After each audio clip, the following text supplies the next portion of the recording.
शुरुआत करते हैं इस वक्त की बड़ी खबर के साथ। सुकमा में नक्सल प्रभावित इलाके में पहुंचे विजय शर्मा। नक्सल प्रभावित इलाके में प्रदेश के गृह मंत्री का दौरा।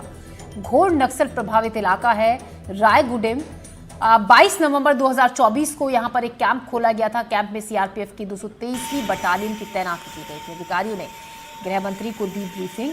नक्सल मोर्चे को लेकर जानकारी देते हुए दिखे अधिकारी। तो बाइक पर बैठकर जवानों के संग गृह मंत्री का दौरा। तस्वीरें आप देख रहे हैं। घोर नक्सल प्रभावित इलाके में पहुंचे हैं विजय शर्मा। नक्सल प्रभावित इलाके में प्रदेश के गृह मंत्री का दौरा। वहां पर अधिकारियों से बातचीत की, स्थिति का जायजा लिया। जिस तरीके से नक्सलवाद के खिलाफ लगातार जो जवान हैं वो एक्शन ले रहे हैं, नक्सलियों को मार गिराया जा रहा है, उनके ठिकानों को ध्वस्त किया जा रहा है, उसी की जानकारी लेते हुए यहाँ पर प्रदेश के गृह मंत्री नजर आए।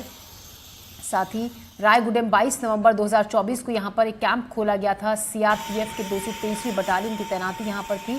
अधिकारियों ने गृह मंत्री को ब्रीफिंग दी। नक्सल मोर्चे की जानकारी लेते हुए यहाँ पर अधिकारी से नजर आए गृह मंत्री, प्रदेश के गृह मंत्री विजय शर्मा। तस्वीरें हम आपको दिखा रहे हैं कि किस तरीके से देखिए जवानों से वो बातचीत कर रहे हैं। बाइक पर बैठकर इस इलाके का दौरा भी उन्होंने किया। जुल्फिकार इस खबर पर ज्यादा जानकारी के साथ हमारे साथ जुड़ रहे हैं। जी जुल्फिकार,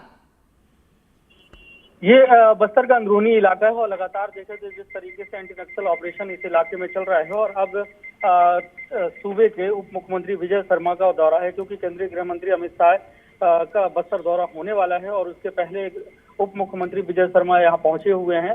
और इस बात से अंदाजा लगाया जा सकता है कि जब उप मुख्यमंत्री खुद अगर बाइक से उस इलाके में अगर जा रहे हैं तो माओवाद किस तरीके से बैकफुट में है और सुरक्षा बलों के हौसले कितने बुलंद है। और उप मुख्यमंत्री जिनके वीवीआईपी सिक्योरिटी होती है और तमाम प्रोटोकॉल का पालन करना पड़ता है और बाइक से अगर अंदरूनी इलाके में सफर कर रहे हैं, जा रहे हैं, तो ये संदेश देने की कोशिश है कि बस्तर बदल रहा है और बस्तर में माओवाद जो है अपनी कमजोर स्थिति में पहुंच चुका है। और जो दावा केंद्रीय गृह मंत्री ने और छत्तीसगढ़ की सरकार ने किया है कि मार्च 2026 तक माओवाद देश से खत्म हो जाएगा, तो उस कड़ी में एक बहुत बड़ी पहल कहा जा सकता है, क्योंकि कुछ समय पहले ही इस इलाके में सुरक्षा बलों का कैंप स्थापित किया गया था। 22 नवंबर 2024 को यहाँ पे सीआरपीएफ का कैंप खोला गया था, जिसमें 223वीं बटालियन के जो जवान हैं वो यहाँ पर तैनात है।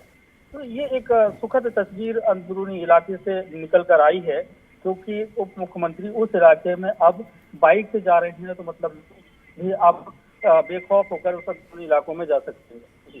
साथ ही जुल्फिकार, जिस तरीके से अभी विजय शर्मा ने यह भी कहा था कि सरकार बातचीत के लिए भी पूरी तरीके से तैयार है नक्सलियों की तरफ से, जिस तरीके से एक पत्र भी जारी किया गया था नक्सलियों के खिलाफ जो एक्शन लिया जा रहा है, बशर्ते इसमें कोई शर्त नक्सलियों की तरफ से ना हो। बिल्कुल, जो नक्सलियों की तरफ से पत्र जारी किया गया, हालांकि इसके पहले जब छत्तीसगढ़ में भाजपा की सरकार बनी थी तब से कहा जा रहा था कि वार्ता का भी रास्ता खुला है और दूसरी तरफ अगर माओवादी नहीं मानते हैं तो सुरक्षा बल उनसे लड़ने के लिए तैयार हैं। तो हमने देखा भी कि 2024 मतलब जनवरी से अब तक 15 महीनों में आंकड़ों के हिसाब से देखें तो 350 माओवादियों के शव सुरक्षा बलों ने बरामद किए। हालांकि जो माओवादियों ने लेटर जारी किया है उसमें उन्होंने कहा है कि 400 साथी उनके मारे गए हैं और उन्होंने शांति वार्ता की पेशकश की है।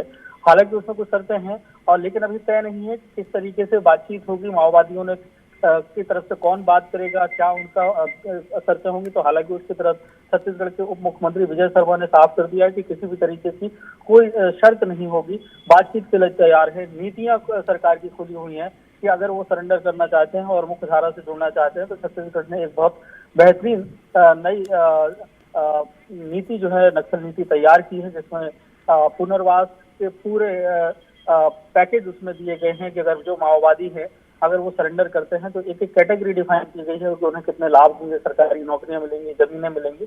तो एक पहल है और बस्तर के लिए सुखद तस्वीर कही जा सकती है, क्योंकि जो लक्ष्य है उसके पहले ही बस्तर से माओवाद के पैर उखड़ते हुए नजर आ रहे हैं। जी, तो जुल्फिकार, जैसा कि आप कह रहे हैं कि जो वक्त तय है उससे पहले ही सफाया होता हुआ दिख रहा है, सुखद तस्वीर देख रहे हैं हम इस वक्त। ऐसे में जुल्फिकार, सवाल ये भी, जैसा कि आपने बताया भी कि ये घोर नक्सल प्रभावित इलाका है रायगुडेम, जहाँ पर पहुंचे हैं उप मुख्यमंत्री। ऐसे में ये दिखाता है कि जहां तक पहले पहुंचना संभव नहीं था, नक्सलियों का इतना ज्यादा आतंक इस इलाके में था कैंप खुलने के बाद यहाँ पर स्थिति कितनी बेहतर हो गई है कि अब यहाँ पर विजय शर्मा बाइक पर बैठकर जवान के साथ इस इलाके का उन्होंने दौरा किया।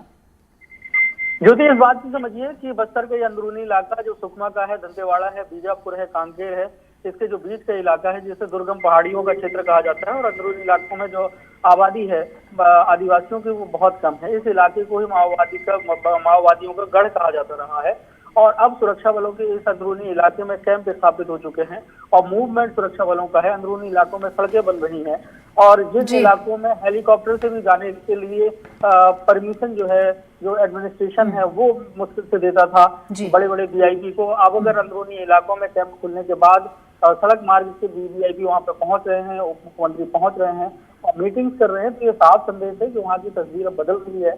माओवाद के जो पैर हैं वो उखड़ रहे हैं और माओवाद जो है वो बैकफुट पे है और यही वजह है कि जो पत्र जारी किया जाता है उस समय शांति वार्ता की बात जी जुल्फिकार जी जुल्फिकार, शुक्रिया आपका जानकारी के लिए। तो पहले जहां हेलीकॉप्टर तक से जाने के लिए परमिशन लेनी होती थी, अब वहां पर सड़क के रास्ते जाया जा रहा है। वीवीआईपी मूवमेंट वहां पर हो रही है, जो दिखाता है कि अब धीरे धीरे नक्सलियों के पैर उखड़ रहे हैं। बढ़ते आगे।